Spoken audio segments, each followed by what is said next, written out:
বাবা চাচারা আছে, কথাবার্তা একটু সাবধানে বল। আবির ভ্রু কুচকে মনে মনে বিড়বিড় করলো, গত দুরাতে এক ফোঁটা ঘুমোতে পারেনি, এখন বিয়ে করেছে বলে কি ঘুম পেলে বলা যাবে না?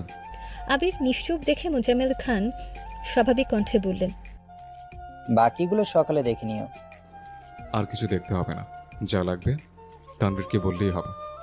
মাহমুদা খান এসে মৃদুস্বরে বললেন, আবির, তুই এখন রুমে যেতে পারিস। আবির হঠাৎই কেমন লজ্জা পাচ্ছে, লজ্জায় উঠে যেতে পারছে না।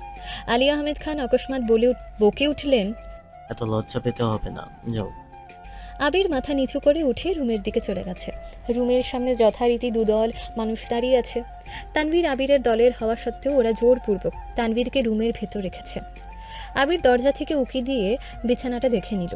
মাথায় ঘোমটা দিয়ে নববধূ বিছানায় বসে আছে। আবির বাকিদের উদ্দেশ্যে স্বাভাবিক কণ্ঠে বলল, কি চাই? তেমন কি শোনা? রাকিব আবিরের পাশ থেকে বলে উঠল, আজ যত ইচ্ছেতে আমি বারণ করব না, কারণ বাসর আমিও সাজিয়েছি, তাই ভাগ আমিও পাবো। আবির রাকিবের দিকে তাকিয়ে হাসল। আইরিন অকস্মাৎ বলে উঠল, ভাইয়া তাড়াতাড়ি টাকা দিয়ে আমাদের বিদায় করো। তোরা কত চাস সিদ্ধান্ত নিয়ে তানভীরের কানে কানে বল। আইরিন, জান্নাত, রিয়া, মিম, বন্যা ফিসফিস করে কিছুক্ষণ ভেবে চিনতে তানভীরকে জানালো। আবির সঙ্গে সঙ্গে বলল, সিদ্ধান্ত ফাইনাল? হ্যাঁ। এখন সামনে থেকে সরো। কেন সরবো? আগে টাকা দিবে তারপর যাব। আমি যেতে বলিনি আপু, সরতে বলেছি। বউ না দেখে আমি তোমাদের কিছু দিতে পারছি না। বউ দেখে ফেললে তো সব শেষ। তোমরা যেমন আমাকে বিশ্বাস করতে পারছো না, তেমন আমিও পারছি না। আমার বউয়ের জায়গায় অন্য কাউকে যে বসিয়ে রাখো নে, তার কি গ্যারান্টি আছে? তোমাদের সহজ সমাধান দিয়েছে। তোমাদের অ্যামাউন্ট আমি না জানলেও তানভীর জানে। আমার বউ ঠিকঠাক থাকলে তোমরা তোমাদের প্রাপ্য পেয়ে যাবে। আগে বউ দেখবো, তারপর টাকা দেব। এখন তোমরা ভেবে দেখো। ঠকাবে না তো? তোমরা আমাকে না ঠকালে আমিও তোমাদের ঠকাবো না। ঠিক আছে। ওরা এক প্রকার বাধ্য হয়ে আবিরকে রুমে ঢুকতে দিয়েছে। আবির রুমে ঢুকে মেঘকে উদ্দেশ্য করে সালাম দিল। মেঘ কাঁপা কাঁপা গলায় সালামের উত্তর নিয়েছে।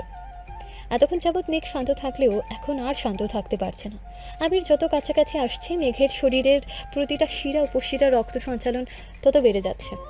ঢোক গিলে বারবার নিজেকে শান্ত করার চেষ্টা করছে। আবির কিছুটা ঝুঁকে খুব যত্ন সহকারে আস্তে ধীরে মেঘের ঘুমটা উঠালো। লজ্জায় রাঙা মেঘের নামানো চিবুক দেখে কিঞ্চিত ভ্রু কুচকালো। আবির সহসা দু আঙুল মেঘের চিবুক উঠালো। শক্ত হাতের কোমল স্পর্শে মেঘের শীর্ণ অধর থরথর করে কাঁপছে। হৃদয়ের তোলপাড়ে নিঃশ্বাস এলোমেলো হয়ে যাচ্ছে। ঘন ঘন পলক ঝাপতে নিভু নিভু চোখে আবিরের দিকে তাকাতে আবির সহসা বুকের বাঁ পাশে হাত রেখে নিঃশক্ত কণ্ঠে বলল, হায় মাশাআল্লাহ। সঙ্গে সঙ্গে বিছানার উপর লাভ লেখা অংশে ধপ করে পড়ে গেছে। মিম, আদি, আইরিন কিছুটা আতঙ্কিত হলেও বাকিরা আবিরের কাণ্ড দেখে মুচকি হাসছে। মেঘ কিঞ্চিত ভ্রু কুচকে আবিরের মুখের দিকে তাকালো। আবির আচমকা কাত হয়ে মেঘের দিকে ঘুরে হাতের উপর মাথা রেখে মৃদুগামী কণ্ঠে বলল, অবশেষে আবিরের একান্ত চাঁদ আবিরের রুমে দীপ্তে ছড়াচ্ছে। মেঘ লজ্জায় চোখ সরিয়ে করে ফেলেছে। আবির পকেটে হাত দিয়ে যতগুলো 500 আর 1000 টাকা নোট পেয়েছে সব মেঘের হাতে মুষ্টিবদ্ধ করে দিয়েছে। রিয়া হাসি মুখে বলল, ভাইয়া, আপনার চাঁদকে সারা জীবনের জন্য আপনার রুমে রেখে গেলাম। আপাতত আমাদের দিকটা একটু ভাবুন। আবির মেঘের দিকে তাকিয়ে মোলায়েম কণ্ঠে বলল, ওরা কিছু চাচ্ছে, দেব? মেঘ কিছুই বলছে না, চুপচাপ বসে নিজের হৃদস্পন্দন গুনছে। আইরিন সঙ্গে সঙ্গে বলল, এটা কিন্তু কথা ছিল না। তুমি বলেছো ভাবিকে দেখি দিয়ে দিবে। আবির মেঘের দিকে তাকিয়ে থেকেই ঠান্ডা কণ্ঠে বলে উঠল, আমি আমার বউয়ের অনুমতি ব্যতীত কিছু দিতে পারছি না, সরি। সবাই মেঘকে রিকোয়েস্ট করছে, কিন্তু মেঘ মুখ ফুটে কিছু বলতেই পারছে না। আবির মৃদু হেসে পুনরায় প্রশ্ন করলো, কি হলো, দিয়ে দেব? মেঘ ঘাড় কাত করে সম্মতি জানালো। আবির সঙ্গে সঙ্গে বিছানা থেকে উঠে স্বাভাবিক কণ্ঠে বলল, তোমাদের অ্যামাউন্ট কত ছিল আমি জানি না, আর জানতেও চাই না। আর বউ যেহেতু সম্মতি দিয়েছে, তাই তোমরা যা চেয়েছো তার ডাবল পাবে। তানভীরের দিকে তাকিয়ে মৃদু স্বরে বলল, তানভীর, ওদের অ্যামাউন্ট বুঝিয়ে দেবে। জি ভাইয়া। জান্নাত, রিয়া একসঙ্গে বলে উঠল, ইস, এত বড় মিস্টেক কিভাবে করলাম? আগে জানলে আরো বেশি চাইতাম। আইরিন বলল, আমরা এখন নতুন করে অ্যামাউন্ট চাইবো। আবির মুচকি হেসে বলল, সুযোগ একবারে দিয়েছে, সে সুযোগ আর পাবে না। এখন যাবে, যাও এখান থেকে। রাকিব আবিরের কানে কানে ফিসফিস করে কিছু বলেই দৌড়ে বেরিয়ে গেছে। বাকিরাও যে যার মতো চলে গেছে। বন্যা মেঘের দিকে তাকিয়ে মুচকি হেসে বেরিয়েছে। তানভীর আগেই বেরিয়ে গিয়েছিল। আবির দরজা বন্ধ করতে যাবে, অকস্মাৎ তানভীর হাজির হলো। আবির শক্ত কণ্ঠে বলল, আবার কি? তানভীর মেঘকে এক পলক দেখে নিল। মেঘ মাথা নিচু করে নিশ্চুপ হয়ে বসে আছে। তানভীর গলা খাঁকারি দিয়ে অত্যন্ত কোমল কণ্ঠে বলল, আবির ভ্রু গুটিয়ে সরাসরি তানভীরের চোখের দিকে তাকিয়ে কর্কশ গলায় বিড়বিড় করল। তুই না আমার সম্বন্ধে?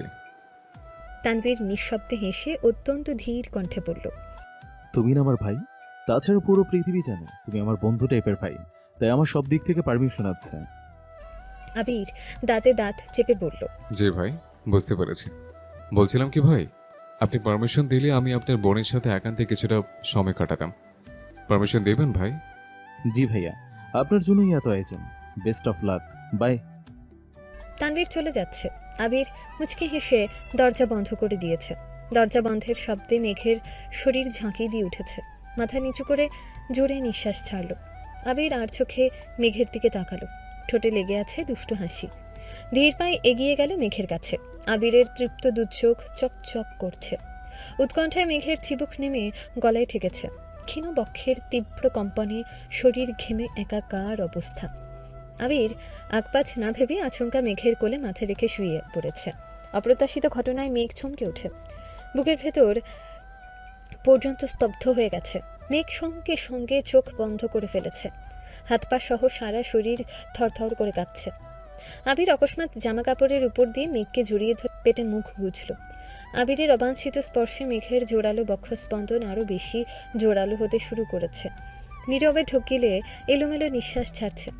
আবির ভয়ঙ্কর আবেশে আবদ্ধ সুদীর্ঘ আকাশের অস্ফুট প্রণয়ের অফিসিয়াল অনুমোদন পেয়েছে আজ। মেঘের শরীর থেকে আজ আসা বিমুগ্ধকারী ঘ্রাণটা আবিরের নাসা রন্ধ্রের সঙ্গে সঙ্গে হৃদয়ে তোলপাড় চালাচ্ছে।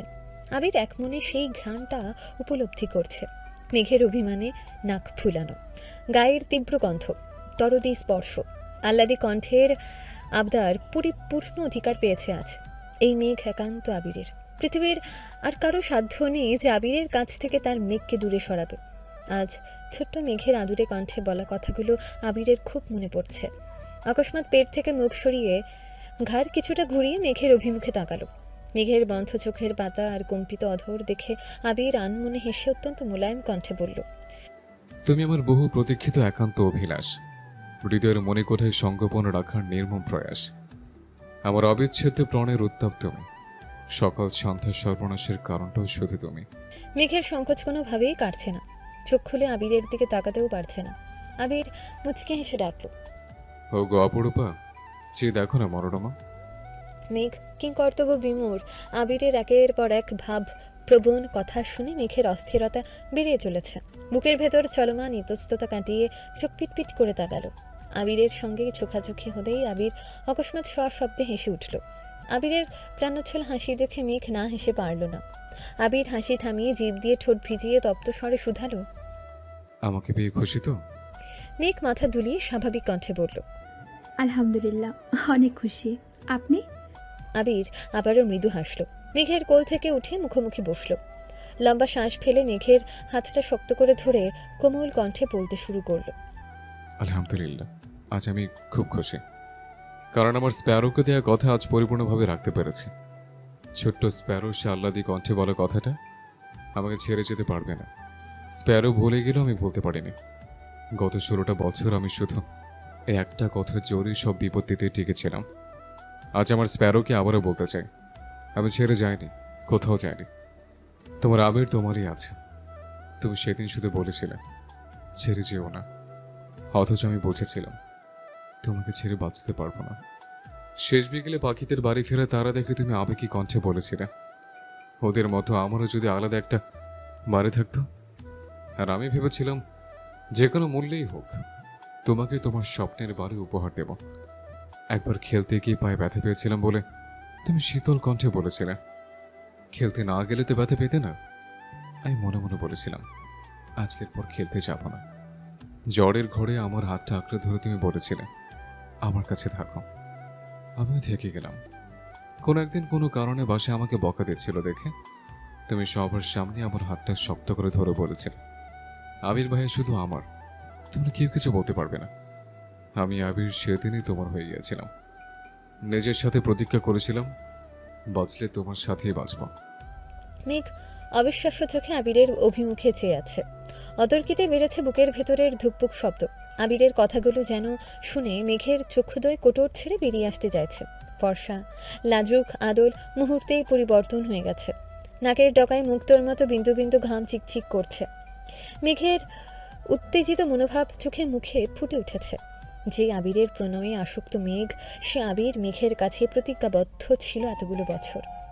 এটা ভেবেই মেঘের মস্তিষ্কে নিয়রণে অন্য রণন শুরু হয়েছে। মেঘ অসহায় মুখ করে আবিরের চোখের দিকে তাকিয়ে প্রশ্ন করল, আমি আপনাকে এত কিছু বলেছিলাম? আবির মেঘের দুহাত নিজের দু গালে রেখে নিঃশ্বাস টেনে বলল, আমার মনে নেই কেন? কারণ তখন তুমি অনেক ছোট ছিলে। আপনি কখনো বলেননি কেন? ভালোবাসা মুখে বলে হয় না পাগলি, তোমাকে নিজ থেকে অনুভব করতে হতো, আর আমি সে অপেক্ষাতেই ছিলাম। মেঘ কপাল কুঁচকে প্রশ্ন করল, আপনি আমাকে তুমি করে বলছেন কেন? শুনতে খারাপ লাগছে? কেমন যেন অস্বস্তি লাগছে। আপনার মুখে তুইটাই মানায়। অভ্যাস করো, এখন থেকে তুমিটাই বেশি শুনতে হবে। কেন? আবির মৃদু স্বরে বলল, আমার সম্বন্ধে আমাকে ভয়ঙ্করভাবে ওয়ার্নিং দিয়েছে, বিয়ের পর তোমার সাথে তুই করে করলে আমার নামে মামলা দেবে। তানভীরের এসব তুই করে একদম পছন্দ না। ওর সাথে কথা বললে সচরাচর তোমাকে তুই বলে সম্বোধন করি না, তারপরেও ভুলে যদি বলে ফেলি তখন দেখা যায় রাগে সারা দিন আমার সাথে কথাই বলো না। গতকাল রাতে আমাকে লাস্টবারের মধ্যে ওয়ার্ন করেছে যেন কোনোভাবেই তুই না বলি। পার্সোনালি ঘরে দরজা বন্ধ করে তুই বললেও আমার সম্বন্ধেই বাবা মা শ্বশুর শাশুড়ি কিংবা কোনো আত্মীয়ের সামনে কোনোভাবে তুই বলতে পারবো না। মেঘ অভিনিবিষ্টের ন্যায় চেয়ে থেকে শান্ত কণ্ঠে শুধালো, আপনি ভাইয়াকে ভয় পান? না, তোমাকে ভয় পায়। মানে?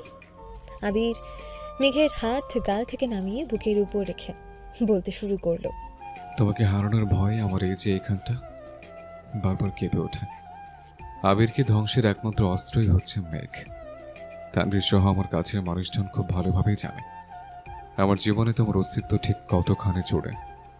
আমাকে কোনো কিছুতে রাজি করাতে ব্যর্থ হলেই ইচ্ছাকৃত তোমার নাম নেয়, কারণ তারা জানে তুমি আমার একমাত্র দুর্বলতা।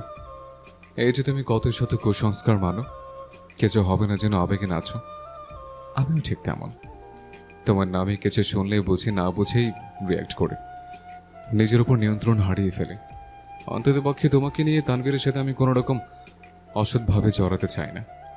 তাই ও যা বলেছে আমি মেনে নিয়েছি। আবিরের উৎকণ্ঠা দেখে মেঘ প্রতিনিয়ত আশ্চর্যের চূড়ায় পৌঁছে যাচ্ছে। মেঘ নির্বাক চোখে তাকিয়ে গভীর মনোযোগ দিয়ে আবিরকে দেখছে। আবির কয়েক মুহূর্ত মেঘের মায়াবী আদলে চেয়ে থেকে আনমনে হেসে বলল, ম্যাম, এভাবে তাকিয়ে আমাকে আগে ভাগে দুর্বল করে দিবেন না। আপনার সাথে আমার অনেক কথা আছে। আবিরের কথায় মেঘের ভাবনার সুতো ছিঁড়েছে। কপালে ভাঁজ ফেলে মৃদু স্বরে বলল, কি কথা? আগে নামাজ পড়ে রবের কাছে শুকরিয়া আদায় করে তারপর বলবো। যাও, ফ্রেশ হয়ে অজু করে আসো। আবির মেঘের হাত ছেড়ে বিছানা থেকে নেমেছে। এত কথোপকথনের ভিড়ে রিয়া আর জান্নাতের শিখিয়ে দেয় নিয়ম কানুনের কথা মেঘ ভুলে গিয়েছিল। মেঘ ঝটপট বিছানা থেকে নেমে আবিরের পায়ে হাত দিয়ে সালাম করতে নিল, কিন্তু সালাম করার আগেই আবির মেঘের দুই বাহু ধরে উঠিয়ে আলতোভাবে বুকে জড়িয়ে মুলায়ম কণ্ঠে বলল, তোমার অবস্থান আমার পায়ে নয়, হৃদয়ে। আজকের পর কোনোদিন পায়ে হাত দিয়ে সালাম করার চেষ্টাও করবে না, মনে থাকবে? জি। আবির মেঘকে ছেড়ে ড্রেসিং টেবিলের উপর থেকে ফোনটা হাতে নিয়ে বেলকানির দরজায় হেলান দিয়ে দাঁড়িয়ে কিছু একটা করছে। এদিকে মেঘ মনে মনে হাবিজাবি ভাবছে আর ব্যস্ত হাতে গহনা খুলছে। গলার একটা গহনাকে খুলতে গিয়ে চুলে টান পড়তে মেঘ ব্যথায় উফ করে উঠেছে। আবির সহসা ফোন টেবিলের উপর রেখে মেঘের কাছে এসে জিজ্ঞেস করলো, কি হচ্ছে? চুলে টান লাগছে। হাত ছড়াও, আমি দেখছি। মেঘ ভ্রু কুঁচকালো, তবে নিষেধ করল না। আবির খুব মনোযোগ দিয়ে মেঘের চুল সরিয়ে গহনা খুলে দিয়েছে। মাথায় লাগানো ক্লিপগুলো খুলতে খুলতে কর্কশ কণ্ঠে বিড়বিড় করল, আগেই বলেছি রাতে এত সাজগোজ করতে হবে না, তারপরে কেউ কথাই শোনো না। আবিরের ঠান্ডা কণ্ঠের অভিযোগে সম্বিত ফিরল মেঘের। চোখ ঘুরিয়ে আবিরকে এক পলক দেখে হালকা করে কেশে শীতল কণ্ঠে ডাকল, আবির ভাই। অকস্মাৎ আবিরের সুপ্ত ক্রোধ চোখে ভেসে উঠেছে। মেঘের দিকে তাকিয়ে চোখ রাঙাতেই মেঘ দাঁত কেলিয়ে হেসে বলল, মজা করেছি। আবির প্রত্যুত্তরে কিছুই বলল না। মেঘ ওয়াশরুম থেকে ফ্রেশ হয়ে আসতে আবির চুপচাপ ওয়াশরুমে চলে গেছে। যথারীতি দুজন একসঙ্গে দুরাকাত নফল নামাজ পড়ে নিয়েছে। নামাজ শেষ করে আবির মেঘের কপালে দীর্ঘ চুমু খেয়ে মেঘকে শক্ত করে জড়িয়ে ধরল। আবিরের সারা দিনের সব দুষ্টুমি খুনসুটি হঠাৎই পরিবর্তন হয়ে গেছে, কেমন যেন নিশ্চুপ হয়ে গেছে। আবিরের বুকের উপর মাথা থাকায় মেঘ স্পষ্টভাবে আবিরের হৃদস্পন্দন টের পাচ্ছিল। মেঘ হঠাৎই তটস্থ কণ্ঠে শুধালো, কি হয়েছে আপনার? আপনি কি কোনো বিষয় নিয়ে চিন্তিত? আবির ঘন ঘন ঢোক গিলছে। মেঘকে বিছানার পাশে বসিয়ে আবির ফ্লোরে বসলো। মেঘ ব্যাকুল কণ্ঠে বারবার প্রশ্ন করছে। আবির উত্তর না দিয়ে কিছুক্ষণ চুপচাপ বসে রইল। আবির আচমকা বসা থেকে উঠে ওয়ার্ড্রপ থেকে একটা ছোট বক্স বের করলো। আবির নাম লেখা একটা ডিজাইনিং লকেট বের করে মেঘের গলায় পরিয়ে দিতে দিতে মৃদু স্বরে বলল, এটা বাসরাতের গিফট। মেঘ তৎক্ষণাৎ লাফিয়ে উঠে বালিশের নিচ থেকে একটা ঘড়ির বক্স বের করে আবিরকে দিয়ে বলল, এটা আপনার জন্য। আবির কপাল কুঁচকে প্রশ্ন করলো, বাসরাতে গিফট দিতে হয় এটা তোমাকে কে বলেছে? রিয়াপু, জান্নাত আপু, তাছাড়া আমার বান্ধবীরাও বলেছে। আর কি কি বলেছে? আরও অনেক কিছু। আবির ভ্রু গুটিয়ে ধীর হস্তে কপাল চাপড়ে শক্ত কণ্ঠে বলল, ইস, আমার বউটাকে ওরাই নষ্ট করছে। মেঘ ঠোঁট কামড়ে বিড়বিড় করলো। মোটেই না। আবির ঘড়িটা দেখে মুচকে হেসে বলল, পড়িয়ে দাও। এখন হুম মেঘ ঘড়িটা পরিয়ে দিয়ে আহ্লাদি কণ্ঠে শুধালো, পছন্দ হয়েছে? হুম আমার একমাত্র বউয়ের দেয়া গিফট তো পছন্দ হবে। আবির তপ্ত স্বরে ফের বলল, তোমার জন্য আরো সারপ্রাইজ আছে। কি? আবির একটা অ্যালবাম বের করে মেঘের হাতে দিল। অ্যালবামের সর্বপ্রথম ছবিটা আবির আর মেঘের বিয়ের। দুজন পাশাপাশি বসা। মেঘ ঘাড় কাত করে আবিরের বাইসেপে রেখেছে, আবির মেঘের মাথার উপর নিজের মাথা কাত করে রেখেছে। দুজনের এক হাত সামনের দিকে। আবিরের হাতের তালুতে মেহেদি দিয়ে লেখা মেঘের আবির, আর মেঘের হাতে লেখা আবিরের মেঘ। মেঘ ছবিটা দেখে মৃদু হেসে অ্যালবাম খুলেছে। মেঘের জন্মের পর আবিরের প্রথম কোলে নেওয়ার ছবি, মেঘের 6 মাস, 1 বছর, 2 বছর বয়স থেকে শুরু করে বিয়ে পর্যন্ত আবিরের সাথে যত ছবি ছিল সবই অ্যালবামে আছে। মেঘ মুগ্ধ চোখে তাকিয়ে ছবিগুলো দেখছে। আবির পাশে দাঁড়িয়ে ছবিগুলোর বর্ণনা দিচ্ছে। ছোটবেলার ছবিগুলো ফ্যামিলি অ্যালবাম থেকে সংগ্রহ করা। কোন ছবি কখন কী অবস্থায় কাকে দিয়ে উঠিয়েছিল সবই আজ নির্দ্বিধায় বলছে। মেঘ নিস্তব্ধ হয়ে ছবিগুলো দেখছে আর আবিরকে দেখছে। মাঝখানে 9 বছরের একসাথে ছবি না থাকলেও লাস্ট 2 বছরের ছবিতেই তার উসুল তুলে ফেলেছে, যার মধ্যে হাতে গোনা কয়েকটা ছবি মেঘ নিজের ইচ্ছেতে তুলেছিল। বাকি সব আবিরের পার্সোনাল ফটোগ্রাফার তুলে দিয়েছে। অ্যালবাম দেখা শেষ হতেই মেঘ দীর্ঘ নিঃশ্বাস ছাড়ল। আবির মৃদুস্বরে জিজ্ঞেস করলো, রাগ করেছো? মেঘ ঠোঁট ফুলিয়ে চেয়ে আছে। আবির নিরেট কণ্ঠে বলল, রাগ করো না প্লিজ। এটা দেখে রেগে গেলে পরের গুলো তো বলতেই পারবো না। পরে কি? আবির একটা চাবির গোছা মেঘের হাতে দিয়ে বলতে শুরু করলো, আজ থেকে এই চাবির গোছাটা তোমার। এখানে আমার রুমের প্রতিটা তালাবদ্ধ জিনিসের চাবির পাশাপাশি আমার অফিসের সব চাবি আছে। তুমি আমার অর্ধাঙ্গিনী, তাই আজ থেকে আর কোনো লুকোচুরি নয়।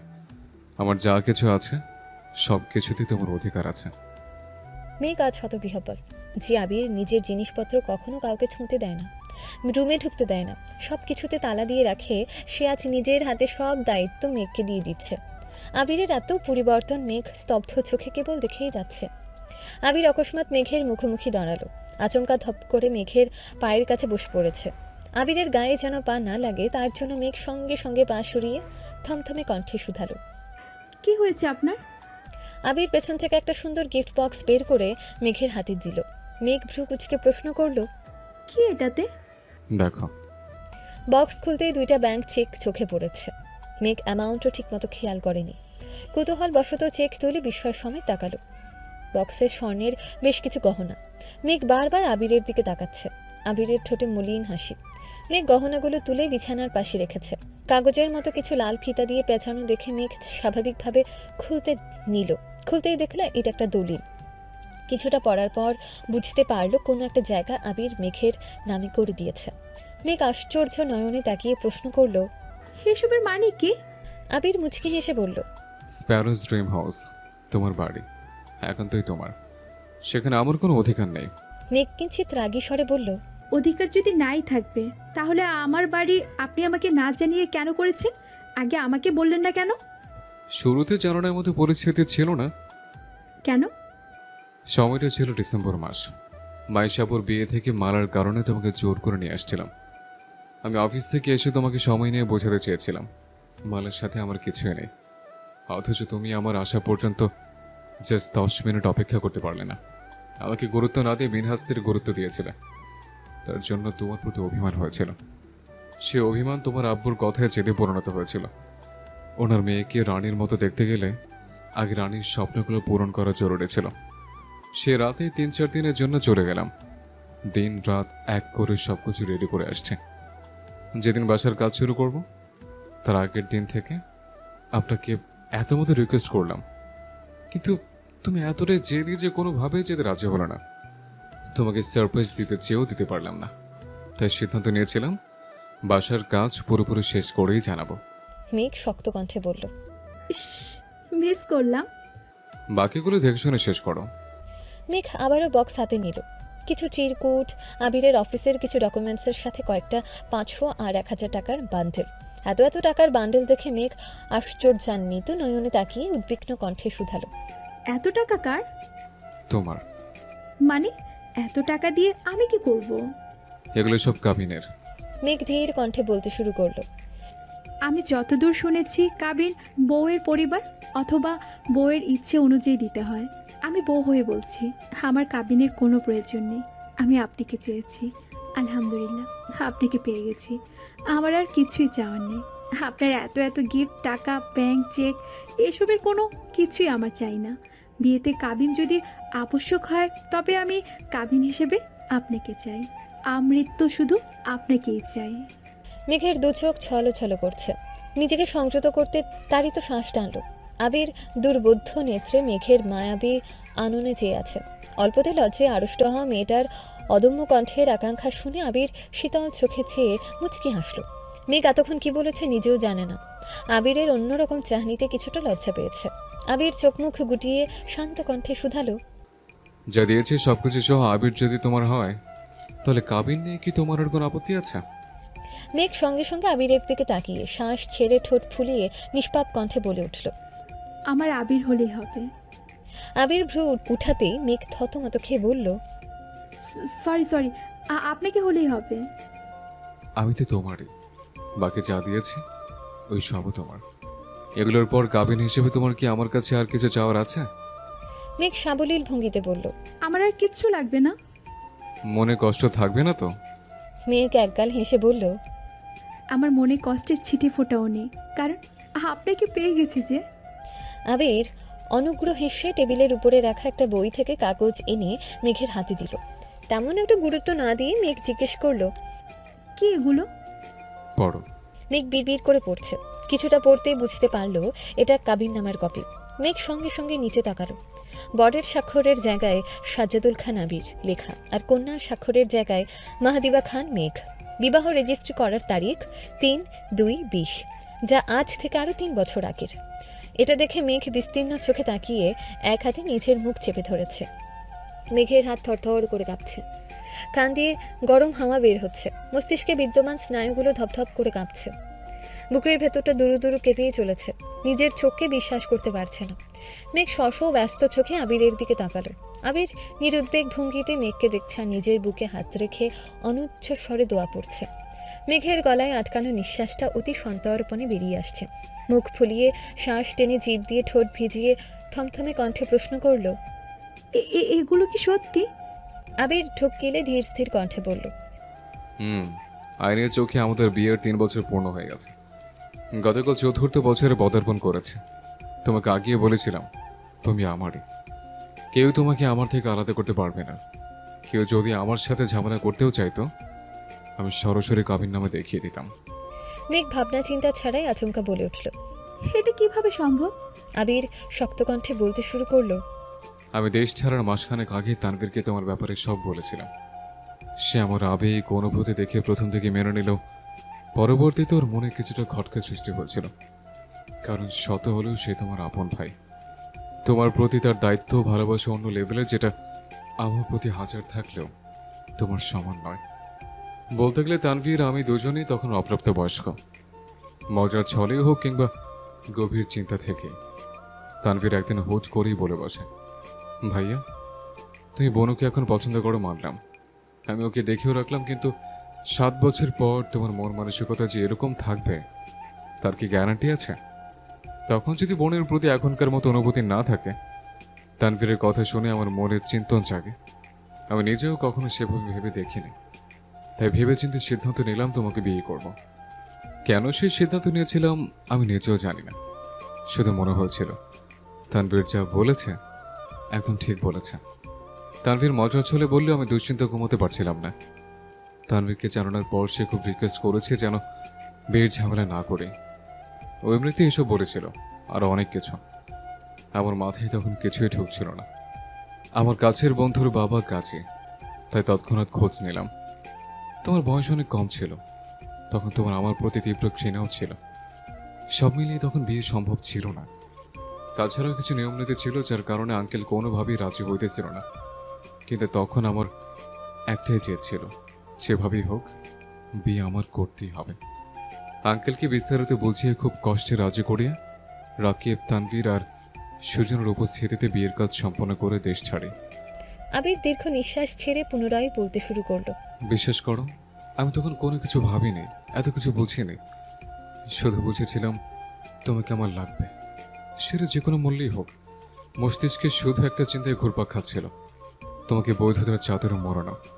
পাওয়া না পাওয়ার মাঝে আমি তখন বাস্তবে জ্ঞান হারিয়ে ফেলেছিলাম। ভবিষ্যতে কি হবে বা হতে পারে সব ভুলে গিয়েছিলাম। বিয়ে পরিপূর্ণ হবে না যেন আবেগের তাড়না বিয়ে করেছিলাম। নিশ্চুপ মেঘ এবার মুখ খুলল, কিছুটা বিস্মিত হয়ে জানতে চাইল, আমার সাইন কে দিয়েছিল? তুমি। কিভাবে? আমি তো এসবের কিছুই জানতাম না। মনে আছে তানভীর একদিন ঘুরতে নিয়ে তোমাকে বিয়ের কথা বলেছিল? হ্যাঁ মনে আছে, আমাকে এমনই একটা কাগজে সাইন করতে বলেছিল। আমি জিজ্ঞেস করেছিলাম এটা কিসের কাগজ, ভাইয়া বলেছিল বিয়ের। আমি তখন সেভাবে গুরুত্ব দেইনি, ভেবেছিলাম ভাইয়া মজা করেছে। আবির কপাল গুটিয়ে জানতে চাইল, কেন আমার নাম বলেছিল মনে নেই? হ্যাঁ এটাও মনে আছে, বিয়ের কথা বলায় আমি যখন হাসছিলাম তখন ভাইয়া জিজ্ঞেস করেছিল আমাকে যার তার কাছে বিয়ে দিলে আমার আপত্তি আছে কিনা। আমিও সুন্দর করে বলেছিলাম কোনো আপত্তি নেই, তুমি যাকে বলবা তাকেই বিয়ে করে নেব। আমার সত্যি তখন কোনো আপত্তি ছিল না, কারণ তখন আমার জীবনে আপনি ছিলেন না। আমার চোখে আমার ভাই সবার সেরা ছিল, যে যা বলতো আমি সব কিছু মেনে নিতাম।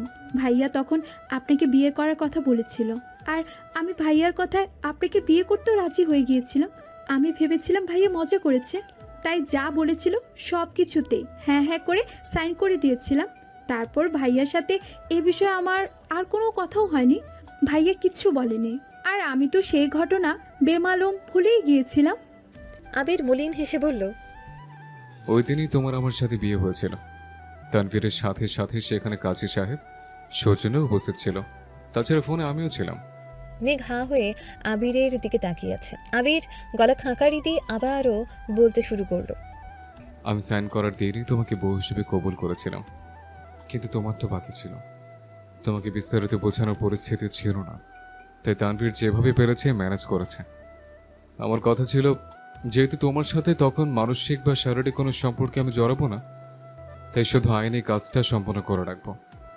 বাসায় এসে যেভাবেই হোক তোমাকে পটিয়ে বাসার সবার অনুমতি নিয়ে তোমাকে বিয়ে করব। আমি নির্বোধ ছিলাম, কারণ আমি তখন আবেগে গা ভাসাচ্ছিলাম। আমাদের বিয়ে আইনিভাবে নিবন্ধিত হয়ে গিয়েছিল। আমার এত বছরের ভালোবাসাকে আইনের স্বীকৃতি দিতে পেরে মনের সুখের হাওয়া বইছিল। আমার আকাশে বাতাসে বিয়ের আমেজ ছিল, কিন্তু সে আমেজ বেশি দিন থাকলো না। মাস তিনেকের মধ্যে ফুপির কথা জানতে পারি, আর তখনই আমার মাথা আকাশ ভেঙে পড়ে। তানভীরের সাথে ঘটে যাওয়া ঘটনায় ভীত হয়ে আমি আইনের স্বীকৃতির জন্য জোরাজুরি করেছিলাম, কিন্তু ফুপির কথা শুনে সম্পূর্ণ নিষিদ্ধ হয়ে গিয়েছিলাম। যেখানে ফুপির প্রেমের সম্পর্কে জেনেও মানেনি, সেখানে আমি কাউকে না জেনে বিয়ে করে ফেলেছি। আমার বিয়েটা কোন লেভেলের অপরাধের কাতারে পড়বে সেটা ভেবে আটকে উঠেছিলাম। এত বছর নিজের মনে জমে থাকা স্বপ্নগুলোকে পিণ্ডীভূত করে যে কাচের শাড়িটা বানিয়েছিলাম, সেই বাড়িটা মনের ভিতরে ঘটে যাওয়া আকস্মিক ভূমিকম্পে তস নস হয়ে গিয়েছিল। নিজের সাজানোর স্বপ্ন ভাঙার সাথে সাথে ভেঙেছিল তোমাকে দেখার সব আকাঙ্ক্ষা। নিজের আক্ষেপে নিজেই পড়ছিলাম। কিছু সময়ের জন্য মনে হয়েছিল পৃথিবী ছেড়ে চলে যায়, কিন্তু সেই সময়ে তোমাকে দেওয়া কথাটা আমার কানে বাজছিল। আমাকে ছেড়ে যেতে পারবে না।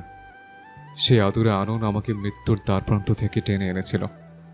শুধুমাত্র তোমার কথা ভেবে নতুনভাবে নিজেকে তৈরি করছিলাম, কিন্তু বুকে ছিল আকাশ সমান ভয়।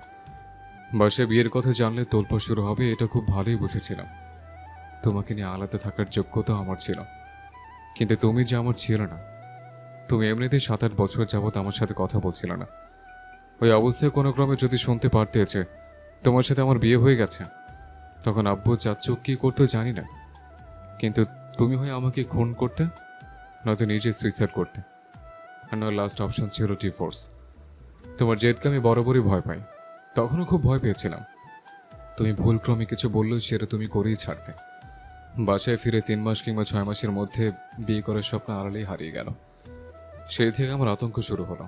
তানভীর, রাকিব দুজনকে খুব জোর করে বললাম ভুল করেও যেন বিয়ের টপিক না ওঠায়, বিয়ের কথা শেষ মন থেকে ভুলে যায়। অনাকাঙ্ক্ষিত কারণে 6 মাস আগে দেশে ফিরলাম। তখন সব ভুলে তোমাকে আমার প্রেমে পড়তে বাধ্য করলাম। প্রতিনিয়ত নিজের আবেগকে নিয়ন্ত্রণ করে তোমাকে অনুভব করাতে লাগলাম। আলহামদুলিল্লাহ, বছর খানেকের মধ্যে আমি সফল হয়ে গেলাম। আমার অ্যাক্সিডেন্টের পর তোমার আবেগ জড়ানো কথাগুলো শুনে তোমার ভালোবাসার পুরোপুরি নিশ্চয়তা পেয়েছিলাম। বাসার পরিস্থিতি, তোমার পরিস্থিতি দেখে তখন দ্বিতীয়বার উপলব্ধি করেছিলাম আমি আবেগের বশে ঠিক কত বড় ভুলটা করেছিলাম। আম্মুর বারবার জানতে চাওয়া আমার কোনো পছন্দ আছে কিনা, আব্বুর একই প্রশ্ন পরোক্ষভাবে জিজ্ঞেস করে, সেই সাথে তোমার অতিরিক্ত যত্নে আমি পাগল প্রায় হয়ে উঠেছিলাম। তখন বুঝেছিলাম আমার বাবা মা আমাকে খুব ভালোবাসে। তাদের ইচ্ছার শক্তি এতটাই প্রবল যে আমি চাইলে তারা পৃথিবীর সব কিছু আমার সামনে হাজির করতে পারে। সেখানে তোমাকে আমার সাথে বিয়ে দেয়া তেমন কোনো বিষয়ই না, বরং তোমাকে চাইলে আব্বু আম্মু খুশি হতো। কিন্তু ওনারা তো জানতো না যে ওনাদের আমি হৃদয় আগেই ভেঙে ফেলেছি, আর না তুমি জানতে। ওই পরিস্থিতিতে দাঁড়িয়ে আমার বিয়ের কথা বলাটা কোনোভাবেই সম্ভব ছিল না, আর না সম্ভব ছিল বিয়ের ঘটনা লুকিয়ে নতুন করে বিয়ে করা। তাছাড়া তখনও তোমার স্বপ্নের বাড়ি গিফট করা বাকি, তোমাকে মানসিকভাবে প্রস্তুত করাটাও বাকি ছিল। গত রমজানের আগে হুট করে সবার সামনে একদিন আমার বিয়ের কথা উঠল। তোমার আব্বু আগুনে ঘি ঢালার মতো কোথাকার কোন মেয়ের কথা বলল। আমি মেচা ছাড়িয়ে বললাম 1 বছর বিয়েই করব না। আমি তাদের কিভাবে বোঝাতাম আমি যে তোমাকে বিয়ে করে ফেলেছে। তারপর রকিবের বিয়ে ঠিক হলো। তখন আব্বু আমাকে এই কথা শোনালো। এমনকি আমার নিজেরও খারাপ লাগছিল, কারণ আমি যখন থেকে তোমাকে ভালোবাসি তারপর থেকে বলছিলাম আমি যেভাবেই হোক রাকিবের আগে বিয়ে করব। বিয়ে করেও ছিলাম, কিন্তু কাউকে বলতে পারছিলাম না। আবেগ আর কষ্টগুলো নিজের ভেতর চাপিয়ে রাখতে রাখতে আর পারছিলাম না। রাকিবের গায়ে হলুদের রাতে ফবিকে জড়িয়ে ধরে কাঁদতে কাঁদতে শুধু একটা কথাই বলছিলাম, আমি ভুল করেছি, খুব বড় ভুল করেছি। সে ভুলের শাস্তি স্বরূপ মেঘকে আমার থেকে কেড়ে নিও না। আমি মেঘকে ছাড়া বাঁচতে পারবো না। ফুপি নিরুপায় ছিল। আমার কান্না দেখি তবুও কয়েকবার আম্মুকে বলার চেষ্টা করেছে, কিন্তু সাহস করে বলে উঠতে পারেনি। তারপর শুরু হলে তোমার আব্বুর ছেলে দেখা। বাধ্য হয়ে বাসায় রাগারাগি করলাম। তোমার বাসার কাজ শেষ করতে প্রজেক্টের দায়িত্ব নিয়ে দেশের বাইরে গেলাম। বিয়ের কথা বাসায় বলার জন্য মানসিকভাবে প্রস্তুতি নিচ্ছিলাম। আমার পুরোপুরি টার্গেট ছিল 1 তারিখ তোমাকে প্রপোজ করব, রাতে বাসায় বিয়ের কথা বলবো। বাসায় মানলে 2 তারিখ ধুমধাম করে গায়ে হলুদ হবে, না মানলে তোমাকে নিয়ে বাড়ি ছাড়বো। মাঝখান থেকে তুমি 3 দিন আগেই প্রপোজ করতে বের হয়ে সবকে ছেলেমেলে করে দিয়েছিলে। তবে যাই হোক, রবের কাছে হাজারের শুকরিয়া, যে কোনো ঝামেলা ছাড়াই তোমাকে পেয়ে গেছে। মেঘ হতবিহ্বল পাথরের মতো বসে আবিরের মুখের পানে চেয়ে আছে। কিছু জিজ্ঞেস করা বা বলার ভাষা হারিয়ে ফেলেছে। আবির দেয়াল ঘড়ির দিকে তাকিয়ে সময় দেখল। মেঘের হাত থেকে কাগজ নিতে নিতে মেঘের মসৃণ গালে চুমু খেয়ে হঠাৎই পুরো কণ্ঠে বলে উঠল, বউ, আমি তোমাকে 5 মিনিট দিচ্ছি। এর মধ্যে টাসকে খাওয়া মোড় থেকে বেরিয়ে রোমান্টিক মোডে আসো। আমার বুকের ভেতর প্রেম ভালোবাসা ফুটতে গরম পানির মতো টকবক করতেছে। তুমি রোমান্টিক মোডে না আসলে আমার অন্তর পুরো ঝাড়খাড় হয়ে যাবে। তুমি কি তাই চাও? মেঘ নির্বাক চোখে আবিরের দিকে তাকালো। আবির নিঃশব্দে হেসে চোখ টিপল। আবিরের নির্লজ্জ মার্কা কথা আর কাণ্ড দেখে মেঘ না পারতেও কিঞ্চিত হাসল। সকালে নাস্তার টেবিলে আবির আর মেঘ ব্যতীত সকলেই উপস্থিত। বন্যাও আজ সবার সাথে খেতে বসেছে। ইকবাল খান ধীর কণ্ঠে শুধালো, আবির আর মেঘ কি এখনো ওঠেনি? মালিহা খান মিমকে উদ্দেশ্য করে বলল। মিম, দেখে আয় তো। মিম সঙ্গে সঙ্গে উঠে গেল। আবিরের রুমের দরজায় ডাকতে গিয়ে খেয়াল করলো দরজা খোলা। রুমে মেঘ, আবির কেউ নেই।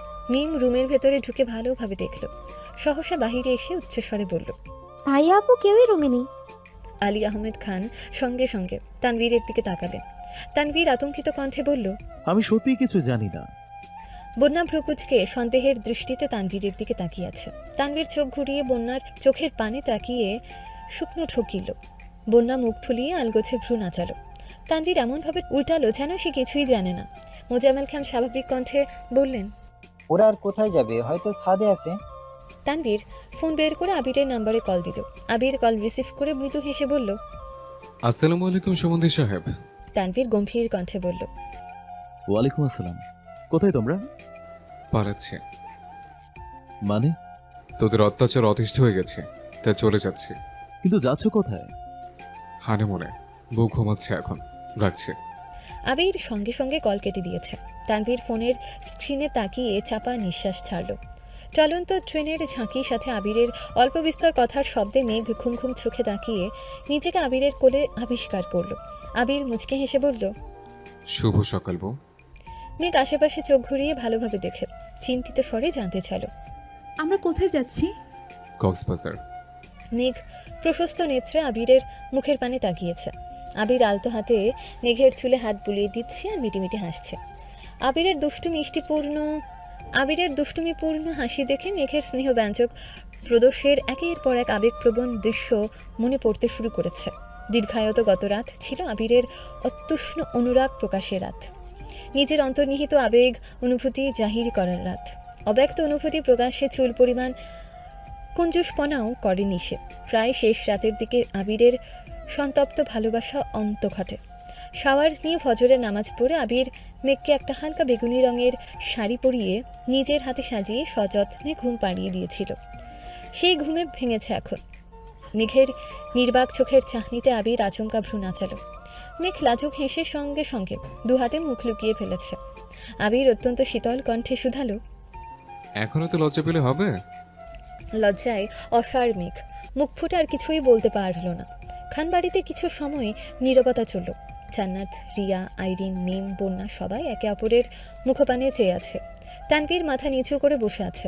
আলী আহমেদ খান গুরুগম্ভীর কণ্ঠে শুধালেন, ওরা কোথায় যাচ্ছে?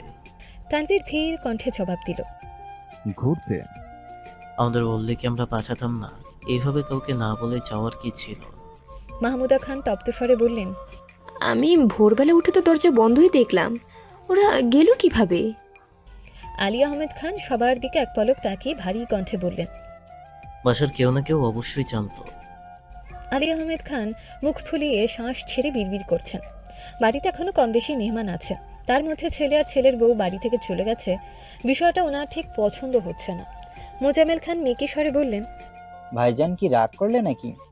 আলী আহমেদ খান রাগী রাগী মুখ করে তাকিয়েছেন কেবল। এর মধ্যে মালিহা খান রাশভারী কণ্ঠে বলতে শুরু করলেন, সব দোষ তোমাদের। ছেলেটাকে এত কষ্ট দেওয়ার কি দরকার ছিল? তোমরা যেহেতু সব কিছু আগে থেকেই জানতে, তাহলে এত চ্যালেঞ্জ না নিয়ে আমাদের জানিয়ে সব কিছু মেনে নিলেই তো হতো। আমার ছেলেটাকে এভাবে না কাঁদালেও পারতে। আলী আহমেদ খান হঠাৎই উচ্চ শব্দে হেসে উঠলেন। মালিহা খানকে উদ্দেশ্য করে বললেন, তোমার কি মনে হচ্ছে তোমার ছেলেকে কাঁদিয়েছি বলে তোমার ছেলে রাগ করে বউ নিয়ে চলে গেছে? হ্যাঁ। আলী আহমেদ খান হাসতে হাসতে বললেন, এসব কিছু তার পূর্ব পরিকল্পিত। তোমার ছেলেকে নিষ্পাপ ভেবো না, সে এতটাও নিষ্পাপ না। মালিহা খান রাগী স্বরে বললেন, আপনি মানেন আর না মানেন, আমি জানি আমার ছেলে নিষ্পাপ। আলী আহমেদ খান চাপা স্বরে বললেন, এই যে আমার ছেলে করছো। তোমার আদরের ছেলে যে 3 বছর আগে বিয়ে করে ফেলেছে, এটা কি তুমি জানো? মালিহা খান তৎক্ষণাৎ বলে উঠলেন, কি? কে বলেছে? মোজাম্মেল খান খাওয়া বন্ধ করে আতঙ্কিত নজরে তাকালেন। আলী আহমেদ খান স্বাভাবিক কণ্ঠে ফের বললেন, তোমার ছেলে আর মেঘ মামুনের বিয়ে আরো 3 বছর আগেই হয়ে গেছে। গত পরশুদিন 3 বছর পূর্ণ হয়েছে। তোমার ছেলেকে যতটা সাধারণ হব, সে ততটাও সাধারণ না। মালিহা খান নিস্তব্ধ হয়ে গেছেন। মোজাম্মেল খান গম্ভীর কণ্ঠে বললেন, ভাইজান তুমি কি আমাদের সাথে মজা করছো? মজা করার ইচ্ছে থাকলে তোদের সাথে আগেই মজা করতাম, বিয়ে পর্যন্ত অপেক্ষাও করতাম না। আর ধুমধাম করে ছেলের বিয়েও দিতাম না। তুই বিয়ের দিন কাবিনের কথা বললি না, আমি কি কাবিন দিব? আমার ছেলে আরো 9 বছর আগে না বুঝেই কাবিন ঠিক করে ফেলেছে।